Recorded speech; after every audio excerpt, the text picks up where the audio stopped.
Привет! С вами снова Павел Чар.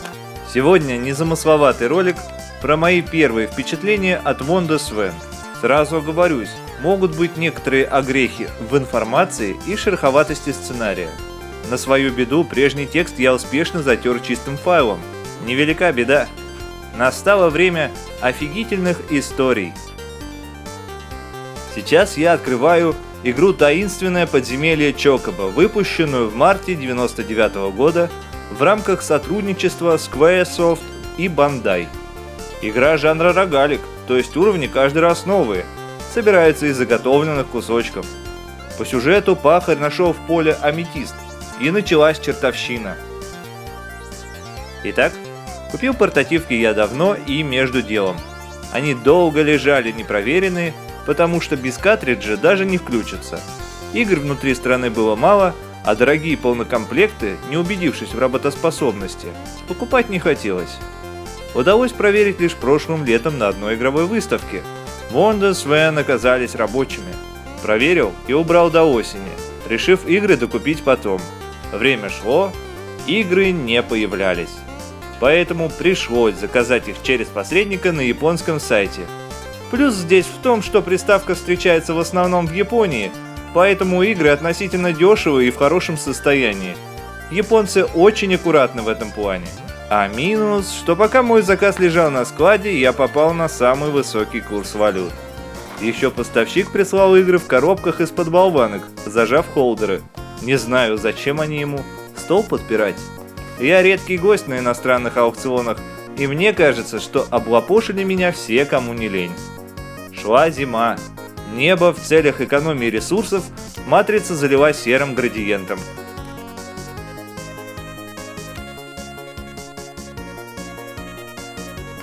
Все Windows Phone рассчитаны на питание от одной пальчиковой батарейки. Экран первой модели мне сразу понравился, и я не мог понять, чем. Оказалось, что в отличие от Game Boy он может показывать 8 оттенков серого цвета, а не 4. К сожалению, нет ползунка для плавной регулировки звука, он имеет всего 3 уровня громкости, которые переключаются клавишей. Отсутствует также порт для наушников.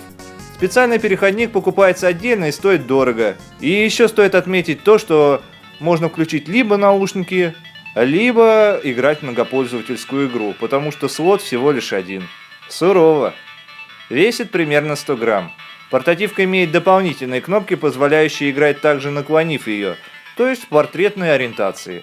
Обычно игры используют лишь одно положение, однако в некоторых уровни сделаны в обоих режимах. В цветной версии корпус немного изменен. В конце 90-х совет директоров Bandai не одобрил слияние с Сегой. В это же время приуныл Гунпэй, инженер, придумавший крестовину, геймбой и много чего еще. Он отдал более 30 лет жизни компании Nintendo и вдруг в 96-м году на тебе, ушел. Вновь пригодилось правило увядающей технологии, столь любимое мастером. Именно в сотрудничестве с Гунпэем, ставшим советником у Bandai, и родилась эта портативка. Сделав упор на дешевизну и надеясь повторить успех собственного детища, геймбоя, компания Гунпэя под его личным контролем стала разрабатывать игру для новой платформы. Игра стала посмертным творением мастера, погибшего в автокатастрофе в 1997 году. Bandai выпустили ее в 1999. Получился местный Тетрис. Приличная головоломка даже с сюжетом. Дикий Запад. Герой игры, лягушка Винсент, спасает из лап бандитов кошку Шерри. В игровой стакан падают разные загогулины, которые надо соединить в непрерывную линию. Фитиль зажжется и пропадет с экрана. Естественно, враги будут вносить сумятицу, подкидывая всякую ерунду и двигая игровое поле. Встроенная батарейка поможет сохранить игровые рекорды, хотя можно обойтись без нее. По традиции, есть разные режимы игры. Но даже так, играми насладиться я не мог. Приставка ведь без подсветки. И все бы так и откладывалось, если бы уже весной один из моих геймбоев не разбился. Я решил попробовать сделать подсветку для Windows Phone. Неожиданно, вопреки логике и здравому смыслу, все прошло успешно и портативка выжила. Вот что значит качественная вещь. Даже я не сломал. Затем я опубликовал фотографии процесса сборки в своей группе. Народу внезапно стало интересно. Время работы с подсветкой чуть более 13 часов, да и ее установки не засекал. В монохромной портативке я не проверял, сколько продержится. Игра сделана по популярному аниме и выжимает все соки из портативки. Драки очень качественные, яркие, с хорошей анимацией и рисовкой. Хотя я не сильно люблю этот жанр. Раньше хорошо играл в Mortal Kombat и неплохо в Tekken. Здесь все намного проще, есть стандартные комбинации ударов, которые запоминаешь через пару минут, а дальше остается лишь вовремя их применять. К тому же тут есть 7 секретных персонажей, скрытые арены и мини-игры. В сети существует руководство с переводом меню, так что не запутайтесь. Игра отличная и недорогая. Я даже жалею, что не взял комплект. Мне она очень понравилась. Непременно должна быть у каждого владельца Windows Phone, так как прекрасно показывает возможности этой портативки. Рекомендую. Готовя к выпуску этот ролик, я хотел сказать про вот эту игру. В комментариях под текстом о подсветке разговорился с подписчиком Александром, и у него она была. Такую возможность упускать нельзя, и я предложил обменяться. Саша согласился. Так я получил возможность показать вам еще один комплект. Я люблю обмен, потому что купить игру как-то не спортивно.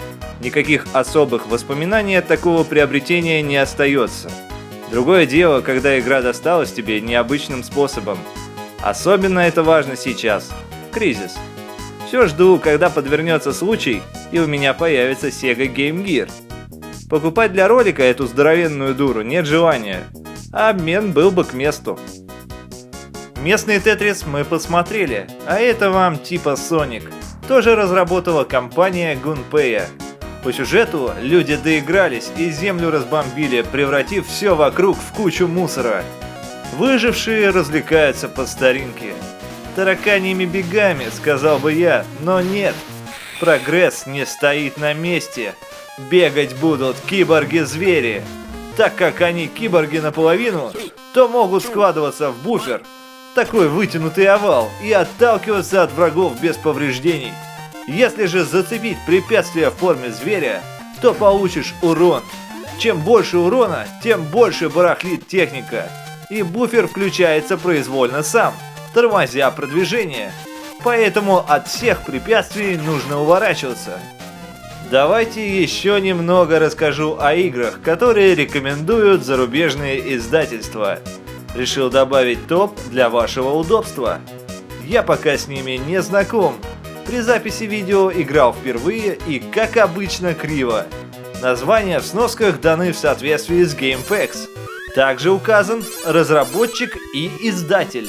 Вообще, многим знакома серия игр Taito. Данная версия отличается тем, что главное действующее лицо тут розоволосая девочка. Это судя по обложке. К сожалению, игра вышла еще до того, как выпустили цветную версию Windows Phone, и оттого потеряла часть очарования. Здесь есть синтез речи, и даже можно было в лохматые годы делиться рекордами в интернете, что тогда было в новинку. Головоломка про голодного ворона, который любит семечки, семечки, бух-бух, подсолнухи. Птица бросает зерно, а игроку надо направлять дождевые капли по стволам деревьев, чтобы полить и вырастить цветок. Позднее добавятся враги, например, улитки, пьющие воду. В комплектной версии есть еще книжечка, содержащая рисунки и текст с предысторией игры, что добавляет шарма и намекает не жадничать хотя бы в этот раз и купить коробку. Отличный и редкий вертикальный шмап с удивительной историей, долгое время остававшийся эксклюзивом. Дело было так. Для приставки в 2000 году вышел комплект разработчика, который стоил вполне подъемные 17 тысяч йен. Назывался он Wonder Witch. Включал в себя перезаписываемый картридж да софт для компа. Проводился и одноименный конкурс среди разработчиков. Парень МК решил попрактиковаться в написании игр на языке C. Один написал игру, да еще в конкурсе победил. И неудивительно, ведь игра отлично реализована в техническом плане, особенно если учесть слабый процессор Windows Phone. Сейчас игра есть в Steam, если что. Как ясно из названия, игра для господ-бурильщиков. Многим знаком этот аркадный хит. Тоже головоломка. Уничтожаем буром цветные блоки, сверля путь вниз. При этом нужно подбирать капсулу с кислородом, чтобы не задохнуться, а также остерегаться обрушения сводов.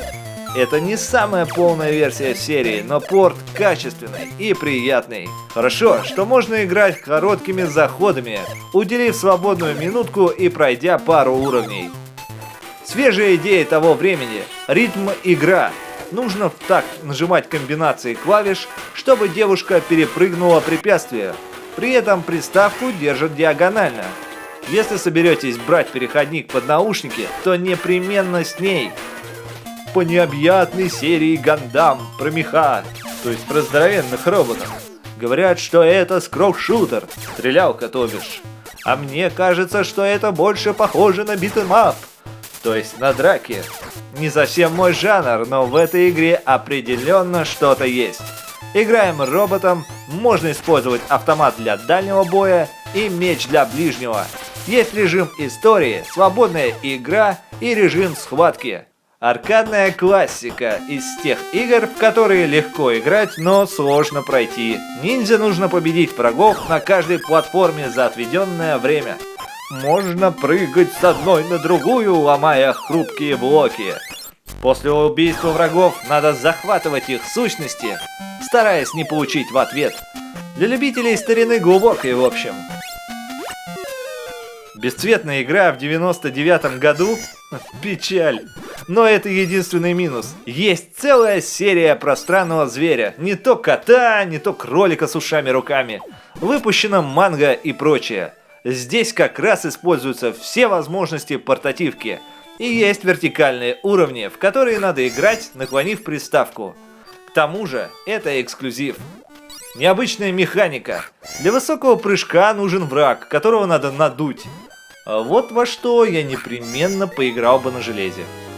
Представьте себе, и здесь этот бедолага, у которого похитили возлюбленную, оставив его в трусах на кладбище. Зубодробительной сложности здесь не будет, потому что можно сохраняться.